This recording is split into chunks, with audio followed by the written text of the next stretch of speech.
What's up, YouTube? This is Fast Pistol Draw reviewing my Traxxas 1/16 Slash VXL 4x4 I purchased a couple weeks ago. Really durable. It just seems like it's made it's made with really good quality. I just think Traxxas rocks. Anyways, if you want one of these, it's going to cost you between $279 to $289. But of course, I bought a bunch of extra batteries and stuff. Superior Hobbies in Orlando, Florida. Really good. Gave me a really good deal on everything.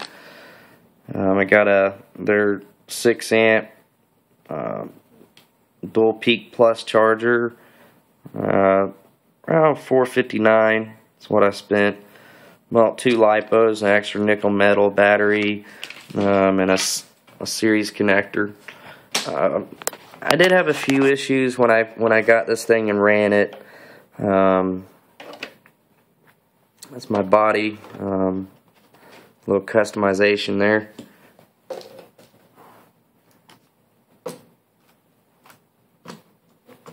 I had the issues I had were the drive shafts where they come out at the differentials. Turn this light on. They were leaking. Let's see if I can get something here. Point that. They were leaking right in there. And I guess it was the bearing, because I called Traxxas about it. I think it was like the day after I had bought it, ran it a little bit, maybe one battery pack. They sent me a full set of ball bearings for the thing. They're really good about that. They stand behind their product. Great customer service. Just excellent. So they do stand behind their product. This thing's really durable. I've got a few little scratches on it. Nothing too bad. But I just really think this thing rocks. That's one issue I had, and the second issue is the speed controller switched into low voltage mode by itself. I called Traxxas and told them. They said that I should send it back to them, the speed controller. And they said it wasn't normal, it could possibly damage something else. And I'm like, well, that sucks. They said that it would take about up to 2 weeks. So I would have to be without it for 2 weeks, and that really sucks. But the ball bearing's leaking. I put new ball bearings in it. No leakage from that whatsoever now. But the thing is, if I send this to them, I'm going to have to be without my much anticipated RC car that I saved up money for like a couple months, and I'm gonna have to be without it for a couple weeks, and that really sucks. The thing is I've switched it back into low voltage mode and out of low voltage mode.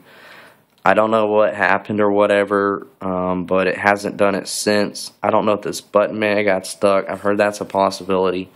The motor doesn't get too hot or anything, so I'm not finding any issue. But if I do, I guess I'll have to send it to them. I really don't want to do that. I wish I had a repair center or something like that. It would be great if they could send me out one and just let me send this back to them. I'm sure that they might be able to find something wrong with it. But if they don't, the thing is they're going to send it back to me. So therefore, it was pointless for me to really do that. I guess the only advantage for me doing that is if there is something wrong with it, it's going to keep something else from messing up. But anyways, I'll get on to my modifications. Don't buy Integy. Integy is complete junk. I bought these shocks and some toe links from them. The toe links the ball ends were completely stripped. I didn't put them on them. I'm going to send them back to Tower Hobbies. They're really good about their returns. So I'm going to send those back, but the shocks I'm not, because I really like the way they look. I'll deal with the problems because they look really, really cool.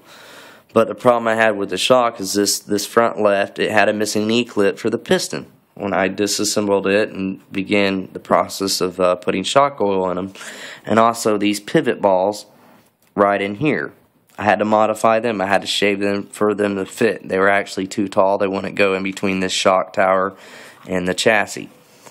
But they look really, really cool, and I just like the way they look, so I'm just going to deal with that problem.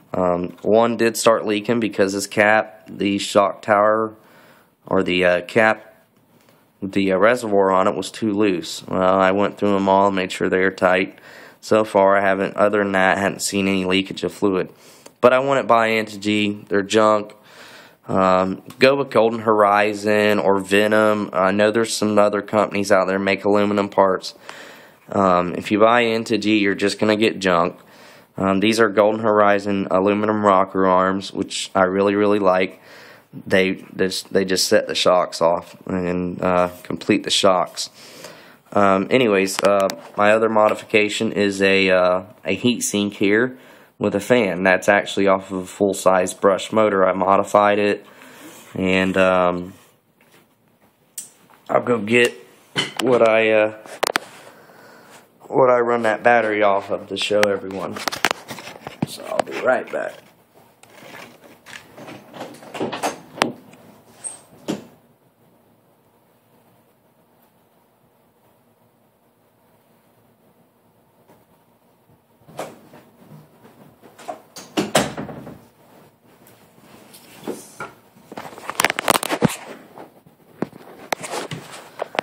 What I use to run that battery, I'm sorry, the fan, and this lens is clouding up again.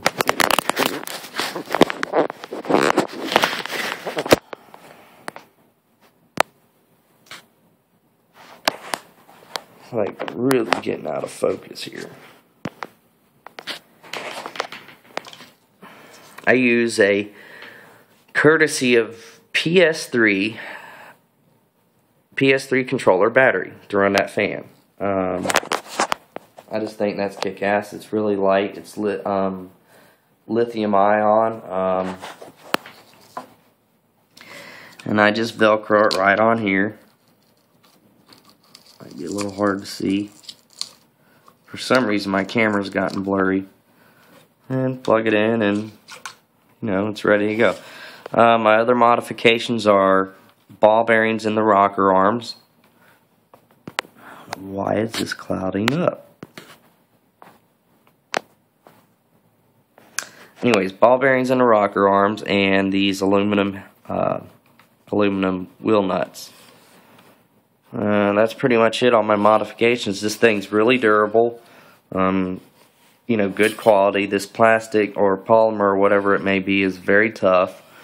And if you break apart, they're relatively cheap. I think a set of front, upper and lower A-arms are $7-8. Same thing for the rear, somewhere around there. This whole frame, it isn't but like $12. So if you do break apart, it's not going to cost you, an arm and a leg.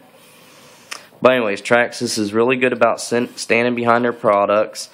I am going to run a speed controller. I'm going to keep a close eye on the motor temp. I don't want to have to send the speed controller back if there's nothing wrong with it. They get it, they test it out, find nothing wrong with it, they're just going to send me this one back, as far as I know. But anyways, that's where I'm at with that. I am going to run it, keep a close eye on it. If it switches into low voltage mode or something like that again on its own, then I'll definitely know there's an issue. But anyways, it did switch into low voltage mode by itself. I hope it's just maybe a glitch and there's nothing else wrong with it. I've took it in and out of low voltage mode. I haven't really, noticed any other problem with it. It hasn't done it since then. It would be great if they could just, send me out a speed controller and I'll send this one back to them. I'm a completely honest person. It's not like I'm going to keep the speed controller. Why would I want to run it if there's something wrong with it? I guess I am going to run it if there's something wrong with it regardless, but I'm just going to keep a very close eye on this motor temp with an infrared thermometer, you know, but so I guess that's just a hard decision I hadn't fully made up my mind about, but at the first sign of trouble, I guess I have no choice. I'll have to be without it for a couple weeks. Anyways, this is Fast Pistol Draw signing out. Peace out. God bless and everyone be good.